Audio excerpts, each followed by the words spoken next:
ეს სარეცხის მანქანა და საშრობი არის 10 კილოგრამიანი. აი აქედან ირთვება და შეგიძლიათ აირჩიოთ. ენა იცვლება, ენა შეგიძლიათ რომ შეცვალოთ ჩვეულებრივად, ეხლა ეს ჩინურზე დგას და აქედან უკვე სხვადასხვა ფუნქცია შეგიძლიათ რომ აირჩიოთ და გარანტია აქვს 10 წელი. გამოიყურება ასე და ფასი არის $1214. ესე იგი, LG-s კონდიციონერების ფასი იწყება $214-დან. აი.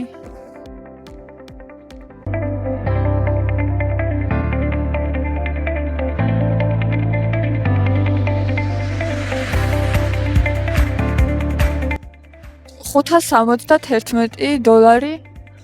აი ეს LG-s უდიდესი ტელევიზორი. $500. აი ეს LG-s მოჩივარი.